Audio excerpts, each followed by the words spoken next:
Listening Section 1. You will hear a conversation between a potential student at Clevedon College and a representative in the Information Centre. Look at questions 1 to 4.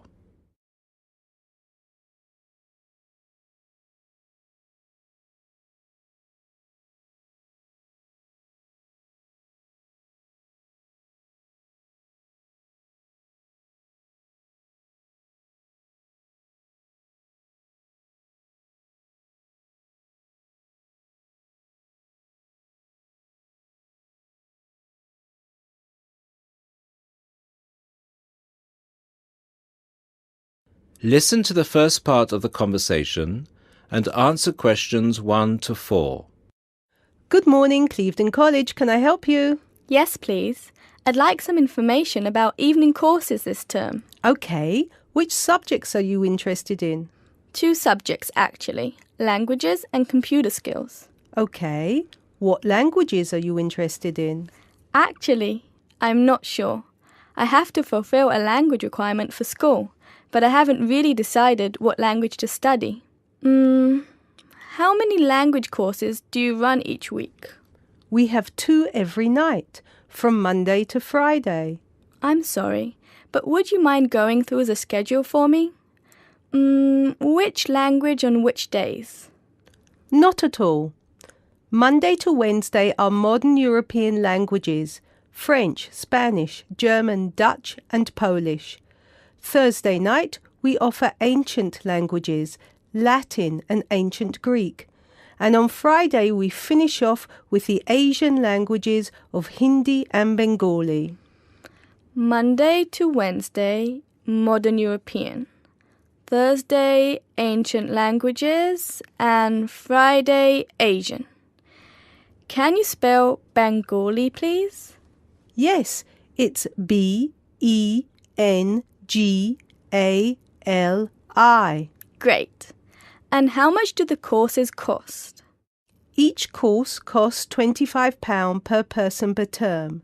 But if you want to do 2 language courses, there's a 10% discount, but only if you book for 2 terms. So the 10% discount is if I take 2 courses for 2 terms. Is that right? Right. Listen to the second part of the conversation and answer questions 5 to 10.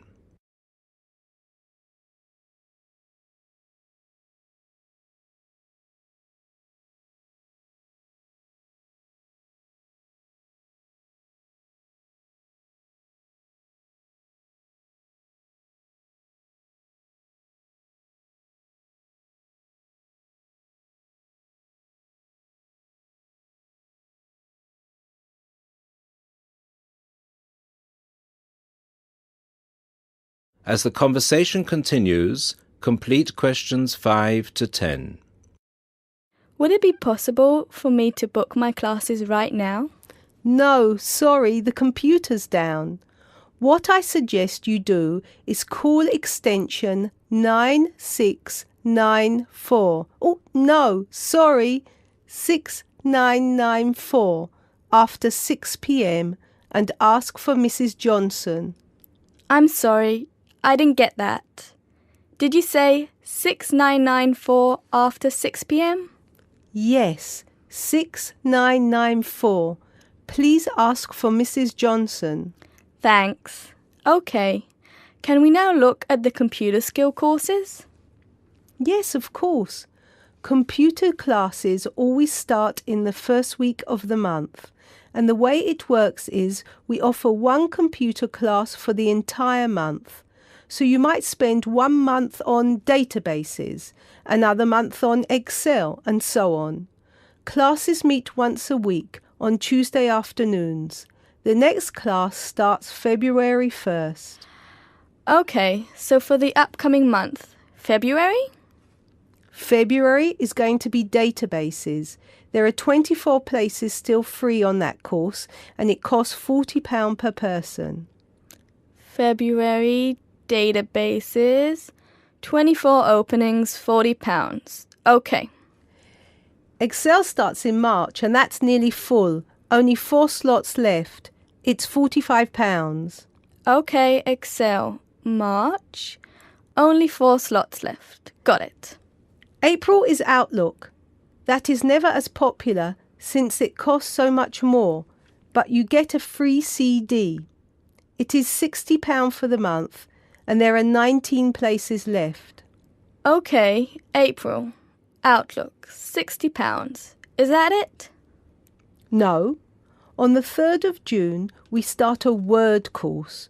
We have 16 vacancies for that at the moment. It's also expensive at £55. 3rd of June. Word. 16 vacancies. £55. Now, do I call the same number to book a place in one of these classes? No, you have to call Mary Jones, I think. Yes, Mary Jones. Extension 9623. Sorry, could you repeat that number? Yes, extension 9623. Please call her before 6 p.m. Okay, many thanks for all your help.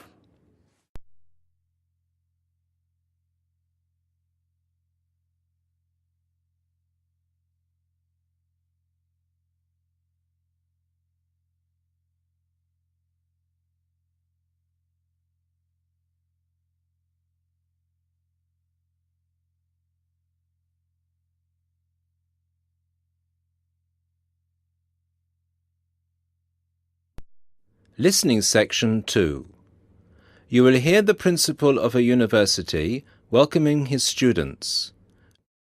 Look at questions 11 to 17.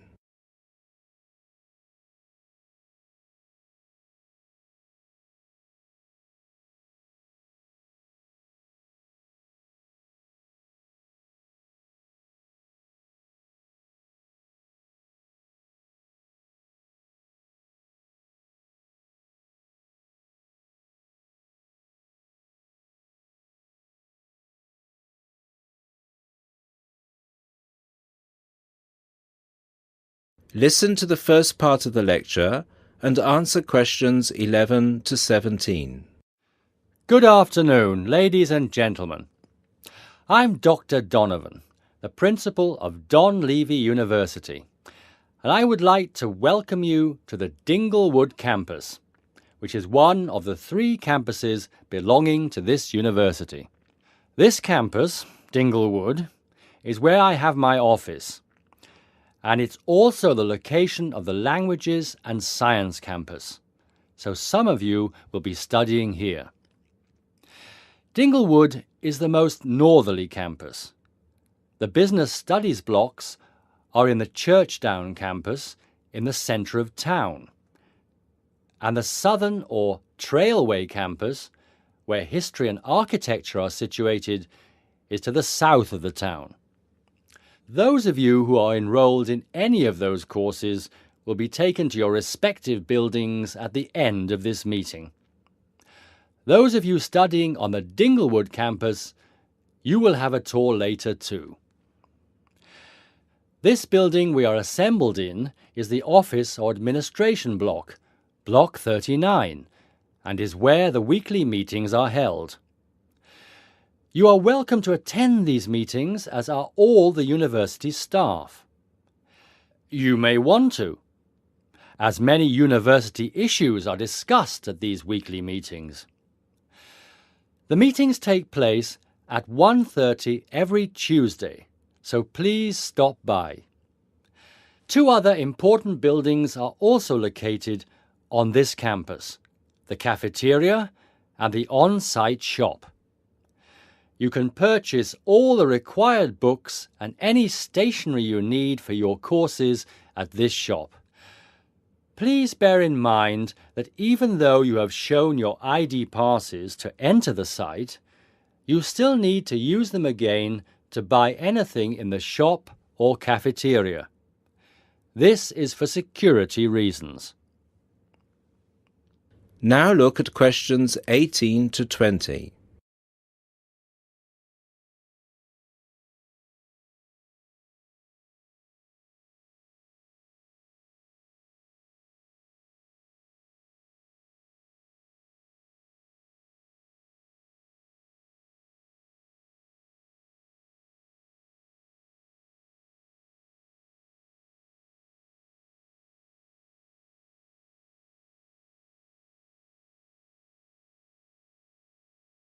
As the lecture continues, answer questions 18 to 20.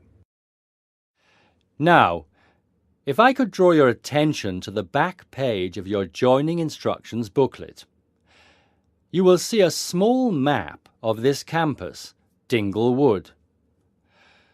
The block we are in now, the Office and Administration block, is located between the Languages Centre, Block 38, and the Physics School, Block 30.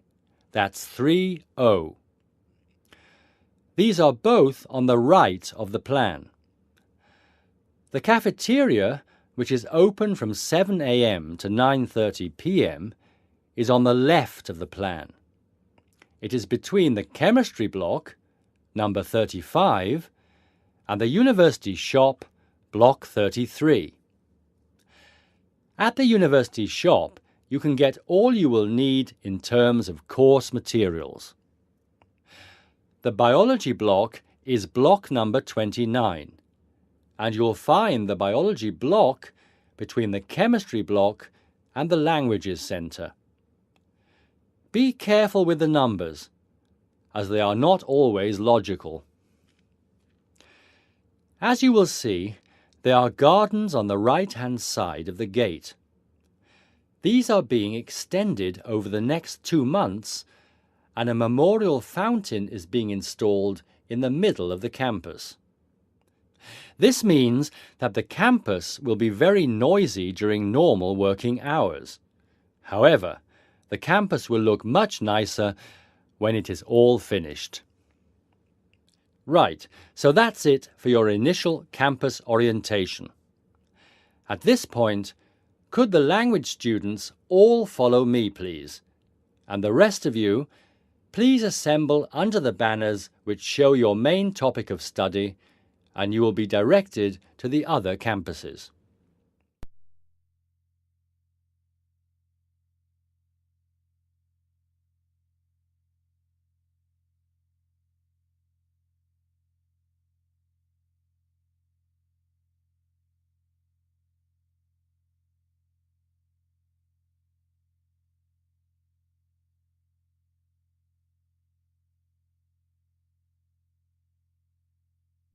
Listening section 3. You will hear a conversation between two people who are about to share a project at work. Look at questions 21 to 30.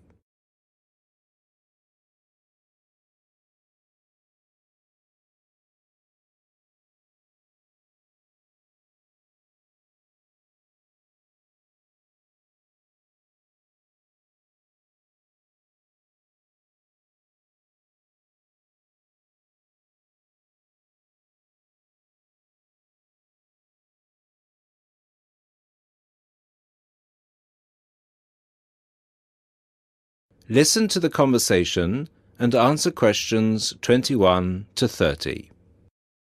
Hi, Bill. How are you? I'm okay now, Sarah, but I was so ill last week. Oh, dear. What was the problem? Did you eat that dodgy fish in the canteen? No. At first, I thought it was a cold, but then my head started hurting and my eyes started to go blurry. Oh, I'm so sorry. That sounds serious. Yeah, it's okay, actually. I went to the doctor and he diagnosed me with a migraine. He gave me some medicine and I'm starting to feel much better. Oh, I'm glad to hear that. Well, I'm also glad you're in today because we have to work on a new project together. Oh, are we in the same section? No, it's just us. No one else. Mr. Donaldson put us down as B team because we live near each other. That could be fun. What do we have to do? Well, the project is partly internet research, then checking reference books for information to prepare a survey, which we have to use with people we know. Great! What's the topic? It's to do with shopping over the last 10 years. We have to find out how customers have changed their behaviour. OK, so what's the first step? I think the first thing to do is to check the list of references he gave me. But my computer is in for repair, so if I check in the reference library, would you be willing to look up some references online? Once we're done with the reference checks, we can write the questions together. That's fine. I'll do the internet research. So, what sort of shopping are we looking at? Only food or goods or clothes shopping?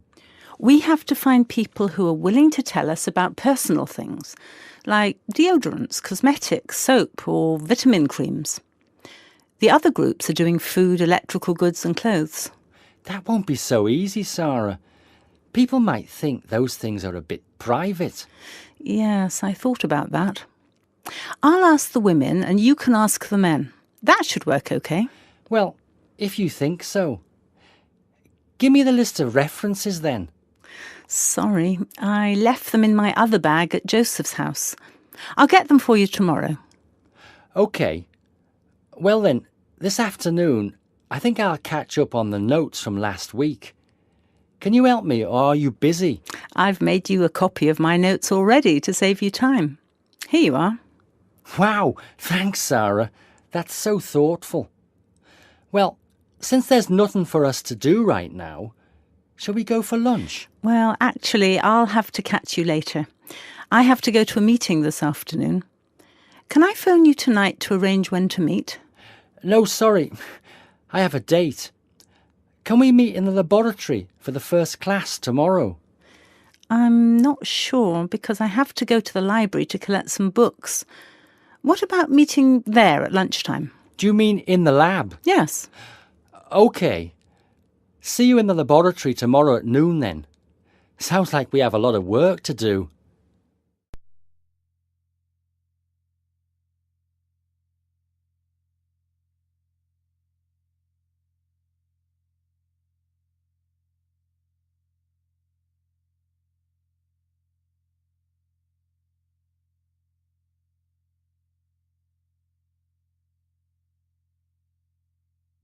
Listening section 4.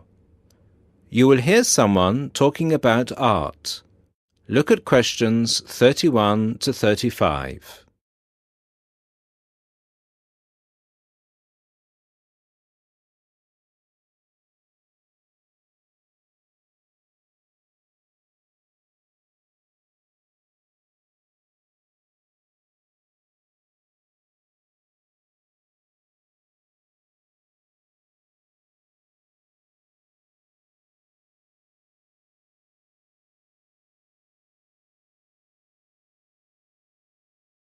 Listen to the first part and answer questions 31 to 35. Good evening, everybody, and welcome to the first in this year's series of public lectures offered by the Art Gallery. As Chief Curator of the Gallery, I was given the honour of presenting the first lecture, and let me tell you, I had a difficult time deciding what to talk about tonight. Being the curator, I naturally know just about everything that's in this gallery, but I wanted to choose an artist who has a wide appeal. That seems only fair, yes? But I didn't want to talk about someone so well known that anything I said would be familiar. I wanted someone modern. My personal preference is for modern art.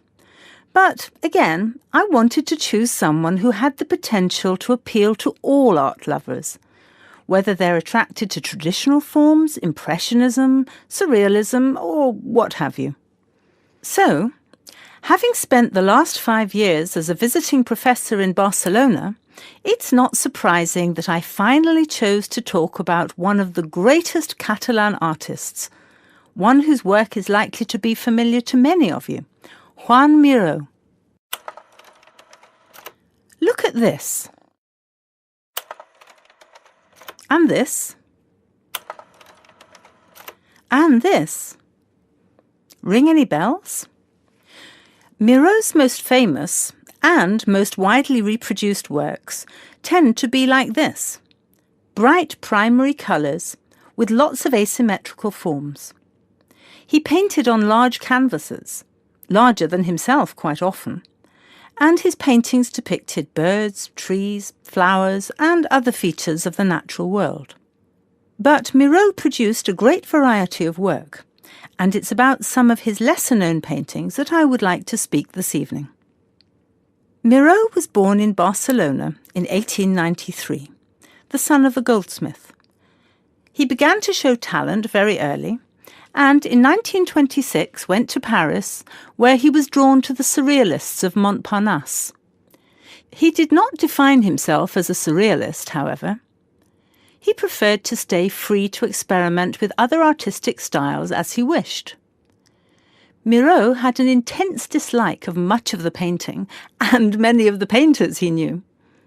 He wished to do something totally different, to express his contempt for bourgeois art. And yet, ironically, Miro's success has made his works much in demand among art collectors of the world. But we can't really talk about the artist without looking at his art. And that's what I'd like to do now. To take a look at just a few of Miro's works and think about what it is that makes them special. Special to me, and to a great number of people who flock every day to the Miro Foundation in Barcelona. Now look at questions 36 to 40.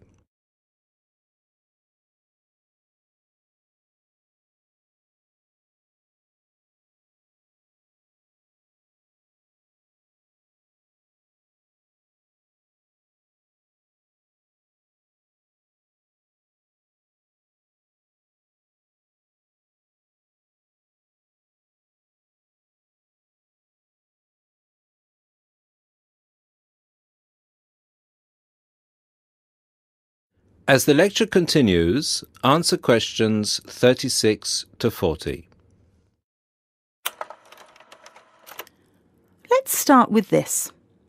One of Miro's best-known and brightest works, Woman and Bird. A sculpture created in 1982. It is on display in a park in Barcelona, often known as the Juan Miró Park. A huge sculpture, towering up into the sky. It reflects Miro's eternal interest in these themes, as well as his more technical interest in materials. This sculpture is covered in mosaic, which gives it a naive and cheerful appearance.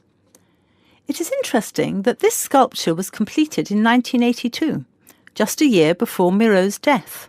I think it shows that, towards the end, he was feeling as playful as a young man. And I think he wanted to share this playfulness in a park on such a big, very public scale. And now, another representation of a woman, this time just called Woman. This was painted in 1976, a late work for Miro, and is a work we often see reproduced or on sale as postcards or posters in gallery shops around the world. So why is it so popular? I think the use of colour has something to do with it. People respond to these rounded shapes filled with primary colours, especially on a large canvas like this. Also, the fact that, while it is rather surreal, it is still possible to recognise the form of a woman and to see it as a sympathetic representation. It's a bold, bright painting, and I think that it awakens a reaction in many of us. And finally, something quite different, though still a woman. A harsh, even violent work that was completed in 1939, at a time when Miró was greatly influenced by events of the Civil War in Spain. It's titled Seated Woman 2, but it can be hard to find the woman here, as she's been transformed into a rather horrendous creature. So is that how Miró viewed women? As grotesque? Not at all. This picture can also be seen as strong, with a huge base and solid shoulders to support those who depend on her. In this painting, her arms and neck seem to grow as vegetation out of her shoulders, representing woman as a fertile ground, perhaps. We also see here the fish and birds, the moon and stars so typical of Miró's work, making her a creature of nature and of the heavens as well. And that's all we have time for this evening, I'm afraid. I hope that you've enjoyed this brief look at Miró's work and that you will enjoy the other lectures that follow this one. Thank you and good night.